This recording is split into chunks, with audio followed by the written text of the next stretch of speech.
আসসালামু আলাইকুম শিক্ষার্থীরা, আজকের বিষয় উচ্চতর গণিত, বিষয় কোড 126।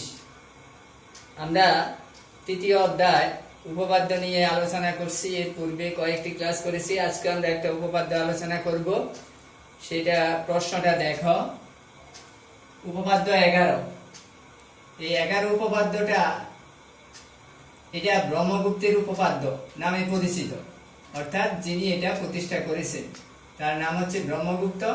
নাম অনুসারে এই উপপাদ্যের নামকরণ করা হয়েছে ব্রহ্মগুপ্তের উপপাদ্য। ব্রহ্মগুপ্ত একজন গণিতবিদ এবং জ্যোতির্বিদ। তিনি ভারতের নাগরিক। তার জন্ম ভারতে। তার জন্ম 598 খ্রিস্টাব্দ এবং মৃত্যু 668 খ্রিস্টাব্দে। তোমরা আরো বিস্তারিত জানতে চাইলে গুগলে সার্চ দিলে ব্রহ্মগুপ্ত সম্পর্কে অনেক কিছু তথ্য পাবে। ব্রহ্মগুপ্তের উপপাদ্য আমরা এখানে করছি, কিন্তু ব্রহ্মগুপ্তের সূত্র আছে, ব্রহ্মগুপ্তের অবেদ আছে, অসমতা আছে, ব্রহ্মগুপ্তের সমীকরণ আছে, ইত্যাদি অনেক কিছু আছে তিনি প্রতিষ্ঠা করেছেন। গুগলে আমরা সার্চ দিলে এগুলি জানতে পারবো। আমরা প্রশ্নটা দেখি। বৃত্তে অন্তর্লিখিত কোন চতুর্ভুজের কর্ণ দুটি যদি পরস্পর লম্ব হয়, তবে তাদের ছেদবিন্দু হতে কোন বাহুর উপর অঙ্কিত লম্ব বিপরীত বাহুকে দ্বিখণ্ডিত করে। অর্থাৎ এখানে একটা চতুর্ভুজের কথা বলা আছে, সেই চতুর্ভুজটা হবে বৃত্তে অন্তর্লিখিত, আর ওই চতুর্ভুজের কর্ণ দুটি হবে পরস্পরের উপর লম্ব। লম্ব দুটি যে বিন্দুতে ছেদ করছে সেই বিন্দু থেকে বিপরীত বাহুর উপর অঙ্কিত লম্ব আঁকলে সেটা বিপরীত বাহুকে দ্বিখণ্ডিত করবে। তো এই উপপাদ্য পড়ার জন্য আমাদের যে কিছু সূত্র লাগবে, সেই সূত্রগুলি দেখো। প্রয়োজনীয় সূত্র এই উপপাদ্য পড়ার জন্য আমাদের লাগবে: বৃত্তের একই চাপের উপর দণ্ডায়মান বৃত্তস্থ কোণগুলো পরস্পর সমান। এটা আমরা সাধারণ গণিত অষ্টম অধ্যায় বৃত্ত সংক্রান্ত উপপাদ্যের মধ্যে আমরা এগুলি আলোচনা করেছি। তারপরে লাগবে পূরক কোণ। পূরক কোণ মানে দুটি কোণের সমষ্টি যখন 90 ডিগ্রি হবে তাদেরকে পূরক কোণ বলা হয়। পূরক কোণ সম্পর্কিত তথ্য আমাদের লাগবে। এরপরে লাগবে বিপ্রতীপ কোণ। বিপ্রতীপ কোণগুলো পরস্পর সমান। তারপর কোন ত্রিভুজের দুইটি কোণ সমান হলে কোণ সংলগ্ন বাহু দুটিও সমান হয়। এই সূত্রগুলি এই উপপাদ্য পড়ার জন্য আমাদের লাগবে। তো প্রথমে আমরা চিত্র আঁকবো একটা বৃত্ত এবং ওই বৃত্তে অন্তর্লিখিত একটা চতুর্ভুজ। চতুর্ভুজের দুইটি কর্ণ পরস্পরের উপর লম্বভাবে আমরা আঁকবো। আঁকার পরে আমরা যেটা আগে বলছি বিশেষ নির্বাচন, আসলে এখন সৃজনশীল প্রশ্নের ক্ষেত্রে ওই বিশেষ নির্বাচন উল্লেখ করার কোনো তেমন একটা প্রয়োজন নাই। আমরা শুধু এখানে যে আমাদের কি দেওয়া আছে আর আমরা কি প্রমাণ করব সেই পরিচয়টা আমরা লিখব। তো মনে করি এবিসিডি চতুর্ভুজটি বৃত্তে অন্তর্লিখিত এবং এর এসি এবং বিডি কর্ণদ্বয় পরস্পর এম বিন্দুতে লম্বভাবে ছেদ করে। এম বিন্দু হতে এসি এর উপর এমই লম্ব এবং ইএন কে বর্ধিত করা এডি কে এফ বিন্দুতে ছেদ করেছে। প্রমাণ করতে হবে এএফ সমান ডিএফ। তাহলে বিসি এর উপর লম্ব, বিপরীত বাহু আছে এডি, এডি কে দ্বিখণ্ডিত করে, এটা আমাদের প্রমাণ করতে বলা হয়েছে। তো দ্বিখণ্ডিত করে মানে সমান দুই ভাগে বিভক্ত করে। আমাদের প্রমাণ করতে হবে এএফ সমান ডিএফ। তো প্রমাণটা দেখো। একই চাপ সিডি এর উপর দণ্ডায়মান বৃত্তস্থ কোণ। একই চাপ দেখো, এখানে সিডি, এসিডি চাপের উপর দুইটা বৃত্তস্থ কোণ আছে। একটা হচ্ছে সিবিডি আর একটা হচ্ছে সিএডি। তাহলে এই কোণ দুটি সমান হবে। সিবিডি সমান কোণ সিএডি, একই চাপের উপর দণ্ডায়মান বৃত্তস্থ কোণ। সুতরাং সিবিডি না বলে আমরা বলতে পারি ইবিএম, কারণ চিত্রে দেখো সিবিডি যে কোণকে নির্দেশ করে, ইবিএম একই কোণকে নির্দেশ করে।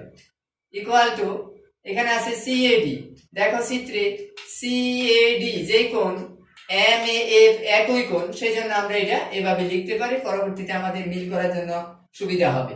আবার ইবিএম ইকুয়াল টু সিএমই, দেখো ইবিএম এখানে দেখো এম ইটা লম্ব, তাহলে এটা সমকোণ, এটা সমকোণী ত্রিভুজ। তাহলে সমকোণী ত্রিভুজের সূক্ষ্মকোণ দ্বারা যোগফল 90 ডিগ্রি। আর এখানে যেহেতু পরস্পরের উপর এসি এবং বিডি লম্ব, সেই কারণে ইএমবি এবং ইএমসি এই দুইটা কোণের যোগফল 90 ডিগ্রি। 90 ডিগ্রি তাহলে পূরক কোণ। তাহলে আমরা লিখতে পারি IBM equal to CME. IBM equal to CME, প্রত্যেকেই বিএমই এর পূরক কোণ। কারণ বিএমই এর সাথে যদি আমরা ইবিএম যোগ করি তাহলে হবে 90 ডিগ্রি, সিএমই এর সাথে বিএমই যোগ করলে তাও হবে 90 ডিগ্রি। অর্থাৎ একই কোণের পূরক কোণগুলো পরস্পর সমান হয়। সেখান থেকে আমরা লিখতে পারি ইবিএম ইকুয়াল টু সিএমই এবং সিএমই ইকুয়াল টু এএমএফ। এটা বিপরীত কোণ। চিত্রে দেখো সিএমই ইকুয়াল টু এএমএফ। এই দুইটা কোণে যে টিক চিহ্ন দিয়ে রাখছি, এই দুইটা কোণ হচ্ছে বিপরীত কোণ, এই জন্য এই দুইটা কোণ সমান। তাহলে আমরা এখানে তিনটা সম্পর্ক পেয়েছি। এখন এই তিনটাকে আমরা একত্র করব। দেখো ইবিএম ইকুয়াল টু এমএএফ, আবার ইবিএম ইকুয়াল টু সিএমই, তাহলে এমএএফ ইকুয়াল টু সিএমই আমরা লিখতে পারি। সুতরাং এমএএফ ইকুয়াল টু সিএমই। এরপরে এখানে দেখো সিএমই ইকুয়াল টু হচ্ছে এএমএফ, তাহলে আমরা লিখতে পারি এমএএফ ইকুয়াল টু এএমএফ। এই যে সিএমই যেহেতু একই কোণ, তাহলে আমরা মান বসাইতে পারি এএমএফ। তাহলে আমরা পেলাম কত? MAF equal to AMF. এই দুইটা কোণ সমান পেয়েছি। এটা চিত্র আমরা দেখতে পাবো। এখন আমরা এখানে একটা ত্রিভুজ আছে এএমএফ। চিত্রে দেখো এখানে একটা ত্রিভুজ এএমএফ।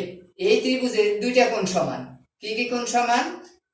এমএএফ এই যে এই কোণটা সমান হবে এএমএফ, এই ঠিক চিহ্ন দেওয়া কোণটা।